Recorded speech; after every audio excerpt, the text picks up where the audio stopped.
Hello दोस्तों, मैं हूं नवाजुद्दीन सिद्दीकी। और कई बार मैंने सोचा कि अपने दोस्तों से मुखातिब हूं, बट और मैं हुआ भी मुकेश छाबड़ा के साथ इंस्टाग्राम लाइव पे। बट वो चूँकि लॉकडाउन में मैं भी अकेला फंसा हुआ हूं, तो वो टेक्निकलिटीज़ की वजह से पॉसिबल नहीं हो पाया। क्योंकि मैंने कभी ये हैंडल नहीं किया, ये कभी ऑपरेट नहीं किया, इंस्टाग्राम, ट्विटर और ये सब इस तरह की चीज़ें। बट फिर मेरे दिमाग में आया कि एक वीडियो बना लेता हूँ और उस वीडियो को सोशल मीडिया पे डलवा देंगे या डाल देंगे, जैसे भी है। डेफिनेटली एक अजीब सा टाइम चल रहा है, ऑफ कोर्स, लॉकडाउन का। और ऐसा ऐसा बुरा सपना कभी नहीं सोचा था कि भाई ये हम लोग हमेशा सोचते थे कि बुरा वक्त कभी आएगा तो 50 साल बाद या 100 साल बाद आएगा, जब हमारे बच्चों के बाद शायद आएगा। लेकिन हमें शायद ये नहीं मालूम था कि हमारे ही सामने आ जाएगा। लेकिन ऐसे बुरे वक्त में बहुत सारे अच्छे लोग भी हैं जो आगे आगे आके अपनी जान की परवाह किए बिना लोगों की हेल्प भी कर रहे हैं। ऐसे उसमें लाइक जैसे डॉक्टर्स हैं, नर्सेज हैं, मेडिकल स्टाफ है, पुलिस है, और बहुत सारे लोग हैं जो सब कुछ अपना जितनी जिसकी हैसियत है उस हिसाब से सपोर्ट कर रहा है और डोनेट भी कर रहा है। सरकार भी सोच रही है। कुछ लोग फंसे हुए हैं, उनके कुछ लोग भूखे भी होंगे, कुछ लोगों को खाना नहीं मिल रहा। तो डेफिनेटली आई होप कि जल्दी से उन तक हेल्प पहुंचे, और पहुंच भी रही है, पहुंचाने वाले पहुंचा रहे हैं। चूँकि इतनी बड़ी आबादी वाला देश है, थोड़ा वक्त लगता है। और आई एम श्योर कि सरकार भी कर रही है और सोच भी रही है कि क्या कुछ बेटर हो सकता है सबके लिए। बट इसमें पैनिक होने की ज़रूरत नहीं है कि ये एक वक्त बुरा है। अगर हम सब मिल के इसका सामना करेंगे तो शायद बहुत जल्दी ये ख़त्म भी हो जाएगा। बहुत जल्दी हम एक एक बुरे सपने से उठ के एक अच्छे सपने में आ जाएंगे। अब तो वो अच्छी चीज़ें भी एक सपना लगने लगी। तो जैसे हमने कभी नहीं सोचा था कि एक बुरा सपना हमारी रियलिटी हो जाएगा, तो हमारा फ़र्ज़ बनता है कि अब वो अच्छा सपना जिसके हम बातें करते हैं वो भी रियलिटी हो। अच्छे सपने से मेरा मतलब है कि जहाँ पे सबका सम्मान हो, सबको प्यार मिले, और अगर कोई प्रॉब्लम में है तो उसका हम सपोर्ट करें। यही एक अच्छा सपना होता है। और किसी को फील ना हो। लॉकडाउन के दौरान कई बार ये मेरे दिमाग में आया कि क्या करें, क्या कहा जाए। तो फिर मैंने हाँ, ये भी दिमाग में आया कि कुछ लिखा जाए। बट लिखना एक बहुत सीरियस आर्ट है। बहुत सारे लोगों को लगता होगा चलो इसमें लिखा जाए, बट मुझे लगा कि मैं जो मेरा प्रोफेशन है, जिसमें हम लोग काम कर रहे हैं बरसों से, उसको और तराशा जाए। बीइंग ए स्टूडेंट में वापस से स्टूडेंट बन के, सिनेमा का स्टूडेंट बन के। बहुत सारे मेरे दोस्त हैं जो पहले से लिख रहे थे और इस दौरान वो और बहुत अच्छा लिखने लगे। जैसे मेरा एक दोस्त है जय हिंद, बहुत अच्छी कविताएं लिखने लगे वो। तो मैंने डिज़ाइन किया अपने इस लॉकडाउन को, कैसे क्या किया जाए इसमें। तो फिर मैंने प्लान किया कि जो मेरे फेवरेट एक्टर्स हैं उनकी फिल्में देखता हूँ। मैं 5 फिल्में एक एक्टर की देखता हूँ। जैसे कुछ एक्टर्स हैं, जैसे बहुत सारे एक्टर्स हैं, लेकिन कुछ का नाम लेता हूँ। जैसे एंथनी हॉपकिंस हैं, डेंजल वॉशिंगटन है, मैथ्यू मैकेनरी है, केविन स्पेसी हैं, रिकार्डो डेरिन, टोनी लैंग, इस तरह के एक्टर्स हैं कि उनकी 5-5 फिल्में देखी जाएँ। तो मैंने उनकी 5-5 फिल्में देखनी शुरू की। तो उनकी आर्ट, उनके थॉट, उनके प्रिपरेशन के बारे में मालूम हुआ कि किस तरीके से वो तैयार करते हैं चीज़ों को। जैसे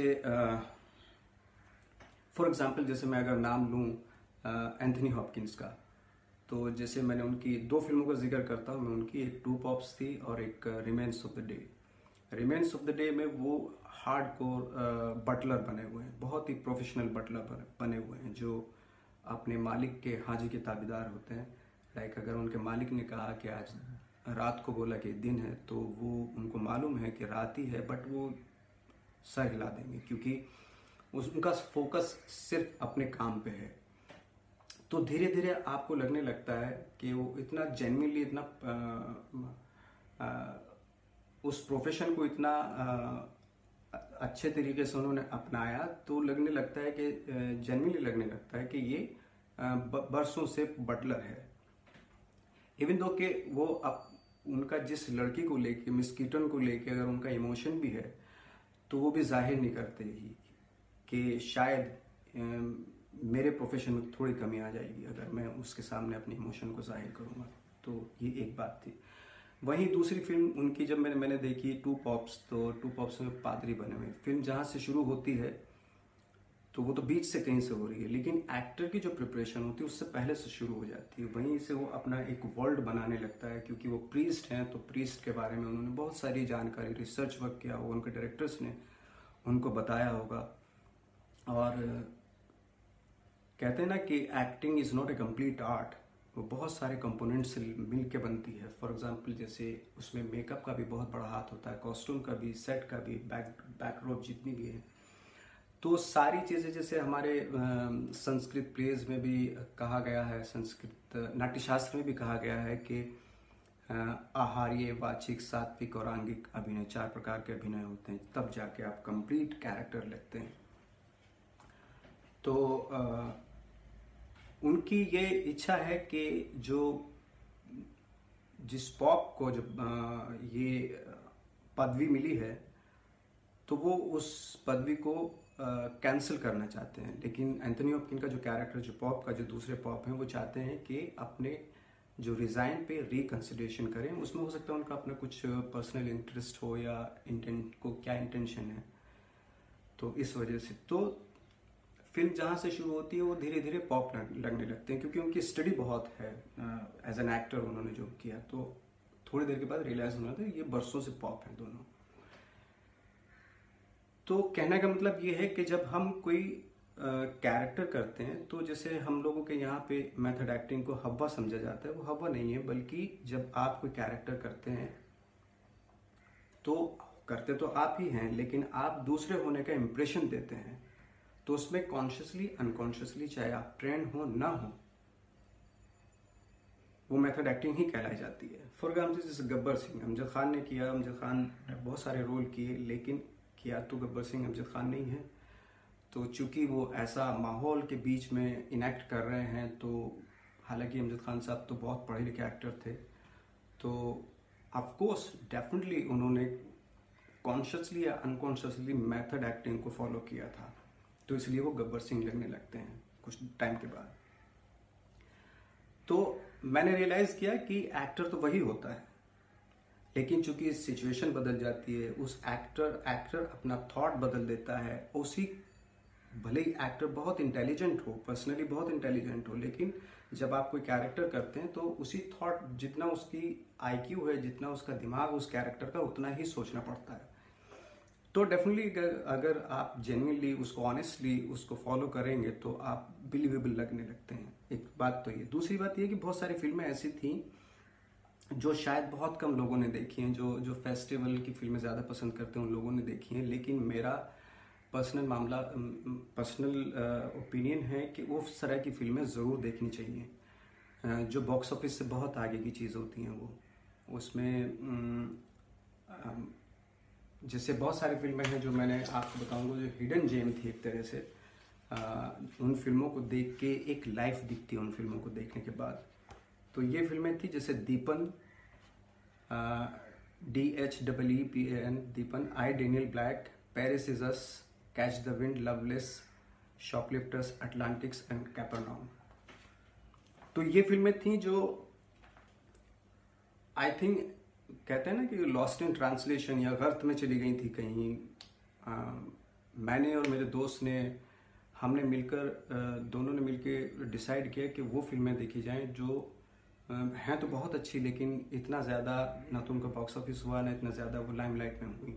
जब इन फिल्मों को देखना शुरू किया तो वाकई ये फिल्में बहुत ही, इन फिल्मों में एक लाइफ दिखती है। तो जो मैंने अभी बताई फिल्में और जो हॉलीवुड के एक्टर्स की फिल्में थी, उनमें एक ख़ास बात या डिफरेंस मुझे जो नज़र आया कि जो मोस्ट ऑफ द एक्टर्स जो हॉलीवुड के होते हैं, वो उनमें एक कॉम्प्लेक्सिटी होती है जो वहाँ के आम आदमियों में भी होती है, जो या एक चूँकि पावरफुल कंट्री है ऑफकोर्स, तो हर इंसान में उस पूरे समाज में, क्योंकि एक्टर भी एक समाज का एक प्राणी होता है, एक सुपीरियरिटी कॉम्प्लेक्स होता है। जब वो कोई कैरेक्टर करते हैं तो वो जाता भी नहीं है, वो जाता नहीं है, वो सुपीरियरिटी वो रहता है कि वी आर द लाइक, वो टेढ़ापन रहता है वो। और जब इन फिल्मों को देखते हैं तो उसमें जो बाद में मैंने लिस्ट बताई, तो उन फिल्मों में एक लाइफ दिखती है। तो जो मैंने बाद में लिस्ट बताई उसमें एक फिल्म थी लास्ट की, कैपर्नाउम। वो फिल्म ऑफकोर्स उस कमाल की फिल्म है, अमेजिंग फिल्म है, और उस फिल्म को कान फिल्म फेस्टिवल में अवार्ड भी मिला था। और 2018 में जो उसमें मेन एक्टर है, मेरे ख्याल से 13-14 साल के होंगे, उनको नॉमिनेशन हुआ था उनका एशिया पैसिफिक अवार्ड फंक्शन होता है ऑस्ट्रेलिया में, जो बहुत ही प्रेस्टिजियस अवार्ड है, वहाँ पे हुआ था। और उसी साल मेरा भी नॉमिनेशन हुआ था मंटो के लिए। और जब मैंने फिल्म देखी तो अवार्ड तो हालांकि मुझे मिला था, लेकिन जब मैंने फिल्म देखी कैपर्नाउम, तो मुझे पहली बार रियलाइज़ हुआ कि अवार्ड मुझे गलत मिला।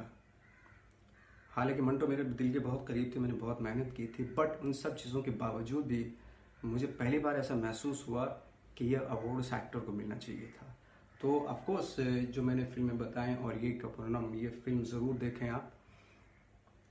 बाकी ये है कि मेरी एक फिल्म OTT पे एक रिलीज़ होगी ZEE5 पे, जिसका नाम है धूमकेतु। तो फैमिली एंटरटेनमेंट है और आप ज़रूर देखें। Thank you very much.